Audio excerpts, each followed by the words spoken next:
I'm Anna and my partner is Sarah, and the topic that we chose for our team project is 6 ways to promote a healthy workplace. We spend such a large portion of our days, weeks, and even lives at work, so why are we not ensuring that our workplaces are a healthy environment and one that promotes peace instead of stress?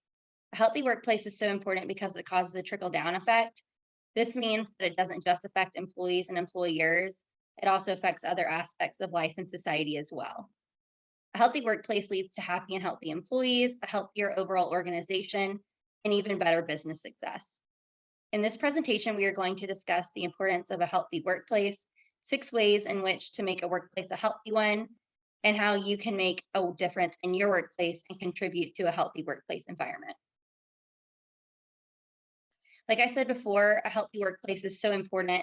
When a workplace is healthy, it not only affects employees and employers, it also affects customers, the organization, citizens, and even society as a whole. A healthy workplace can affect health for employees as well as greater business success. And when a workplace is healthy, it leads to increased job satisfaction, less turnover, higher quality work, better business performance, and lower absenteeism. On the other hand, an unhealthy workplace leads to increased heart problems, mental health problems, injuries, substance abuse, and more. Having a healthy workplace shows that you care about your employees, not just about making money. And in turn, it also makes you more of a competitive business because more people want to work for a business that shows that they care about their employees. The first way to create a healthy workplace environment is to encourage open communication. When communication is done effectively, it lessens conflict, encourages relationships to form, and increases productivity. In order for communication to be effective and done correctly, you must be a good communicator as well as a good listener. You need to plan what needs to be said before communicating it, examine the intent and undertones rather than just the message and the content of the message itself. You also need to back up your words with actions. You need to be sure to be clear and concise when communicating so as to not leave room for misunderstandings or interpretations of what you're saying. You also need to practice active listening, ask questions to clarify, and give the conversation your full attention rather than just thinking about how you're going to respond. You need to really hear what the person is saying and then respond when they're done speaking.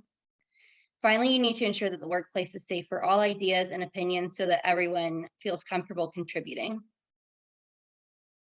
Second, you need to seek employee engagement and feedback. It's important to focus on employees' needs and their satisfaction with workplace practices. Employees can give their feedback of what changes they think need to be made and play an active role in that change. Employees are more likely to go along with and be more comfortable with change if they feel that they have a say in what is being changed. Be sure to welcome all ideas and opinions with an open mind so that everyone's needs can be heard and met. And finally, it's important for an organization to behave as a team. This requires all employees to participate and play an active role. So it's important for managers to seek out that feedback so they can fix what needs to be fixed. My name is Sarah, and I'm going to continue with the next step. So number 3 would be to implement work-life balance initiatives. As an employee, one of the hardest things to do is balance your home life and your work life. The third way that managers can promote a healthy workplace environment is by implementing work-life balance initiatives. This could look like offering flexible hours or offering alternative work arrangements. Alternative work arrangements could be as simple as offering work from home on certain days of the week. In response to the offering of flexible work hours, employees may reciprocate with greater loyalty to the employer and better morale. Implementing different work-life balance initiatives can benefit your employees' attitudes and job satisfaction, which in turn will benefit the business in the long run. We all know that people love being home with their families, and as an employer, if you can offer people a chance to be with their families while also getting their work done on certain days of the week or every so often, it is sure to boost their attitudes and job satisfaction, things like that. The next would be number 4, which would be to provide mental health resources. So mental health has become increasingly more important in the last few years. And many people suffer from anxiety, depression, and other mental illnesses that can infringe upon their work and make it so that they can't get any work done or they just had a really hard time. So we believe that it is important for managers to take their employees' mental health into consideration at all times. Approximately half of all absences in a workplace are related to unhealthy work environments or stress.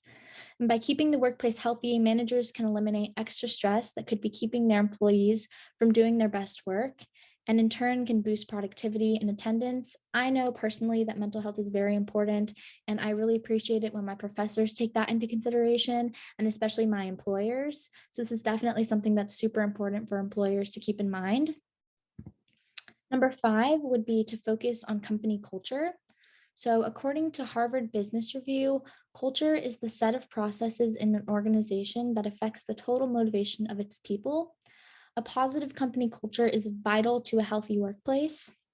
And some ways to promote a positive company culture include, but are definitely not limited to, setting goals for your employees. So you could use the SMART goal method. We use that a lot in school. Setting some goals for your employees to get done can be very encouraging and can definitely promote this positive company culture that we're speaking about. You could explain the why behind the work, which would basically be explaining why you do the things you do, why you do them the way you do them, and how that can affect not only customers, but employees as well, and the business in the long run. That can be super important and a way to give a good atmosphere to the company and the environment. And lastly, you can encourage a team mindset and trust. Team mindset is so important. Working as a team is important in any business, and trust is always important. Your employees need to trust you, or things won't get done properly. And trust is just very important. Lastly, you need to make organizational improvements. Organizational improvements are very important to providing a healthy workplace for employees. Some examples of organizational improvements one can implement include, but are not limited to, increases in competitive advantage, performance, productivity, hiring selectivity, and customer satisfaction. This also includes a decrease in absenteeism, turnover, injury accident rates, and health costs. How you can contribute to a healthy workplace.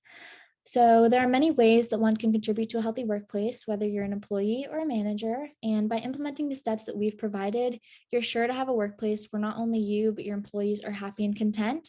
Creating a workplace is a continual process. This process may need to be tweaked or changed based on what's actually making the workplace unhealthy.